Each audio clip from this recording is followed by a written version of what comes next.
है आईटी का।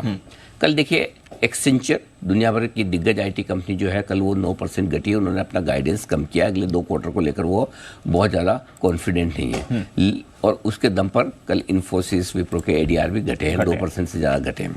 अब लोगों को डर आज ये है कि हमारे को आईटी डूबेगा।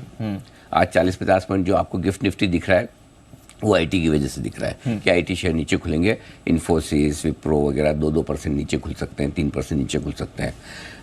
इसमें मेरा टेक थोड़ा सा अलग है। पहली चीज़, एक्सचेंजर में जो कुछ कमजोरी हुई इससे आपको बहुत ज़्यादा डरने की जरूरत नहीं। एक्सचेंजर ग्लोबल कंपनी, इंडिया की नहीं। एक्सचेंजर का अपना बिजनेस मॉडल है। 100% आपको हर कंपनी, आईटी कंपनी इंडिया की एक्सचेंजर के बिजनेस मॉडल को फॉलो करती है, वैसा नहीं है।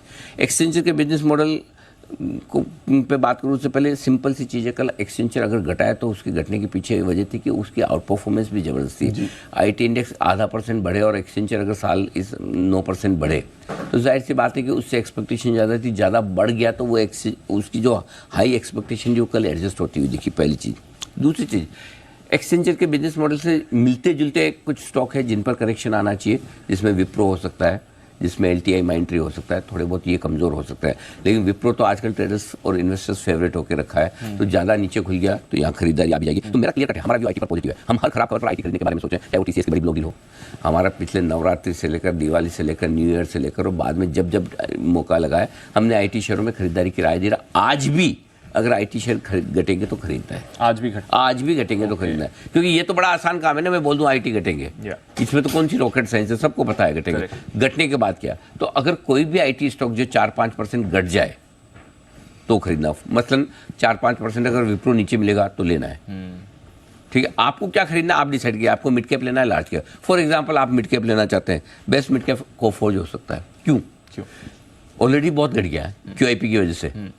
क्यूआईपी करनी नहीं थी जी, की मार्केट ने पनिश किया। अगर कल बढ़ा हुआ भी, अगर आज 4-5% कोफोर्ज घट जाता है, इन कंपनियों के रिजल्ट ठीक आएंगे। अपने रिजल्ट कोई खराब नहीं, अपने यहाँ रिजल्ट कोई बहुत खराब नहीं, ऐसा खराब कोई एक आध एक्सीडेंट हो जाए वो तो अपने को नहीं पता, बट लेकिन ओवरऑल रिजल्ट ठीक रहेंगे। सो अगर 4-5% घटता है तो कोफोर्ज लेने जैसा है।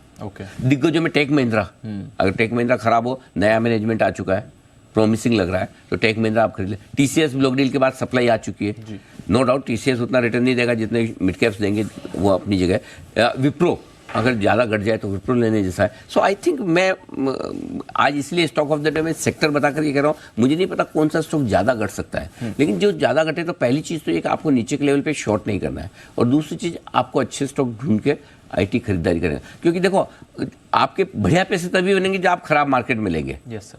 अब आप कल खरीदने गए और पिछले 2 दिन में खरीदे हो, तो आपको पता है कैसे, जिन्होंने पिछले 2 दिन में खरीदे उनमें काफी लोग तो कल बेच रहे होंगे कि चलो हमारा तो 10-10% बन रहा है एक दिन में, 2 दिन में। सो आई थिंक थोड़ा खराब मार्केट में जिस आपको अगर सेक्टर को लेकर आउटलुक क्लियर है, व्यू पता है, तो फिर आपको एंट्री पॉइंट ही ढूंढना है। तो आज आपको आईटी में एंट्री पॉइंट ढूंढना है। दिन भर रहेंगे खराब, रहने दो, कोई दिक्कत नहीं, आपको नीचे मिलेगा, सिंपल। तो ये मेरा स्टॉक ऑफ द डे भी समझ लो, सेक्टर ऑफ द डे भी समझ लो, और एक वैसे स्टॉक ऑफ द डे और जो थोड़ी देर में आप बिगुल बजा दीजिएगा जी।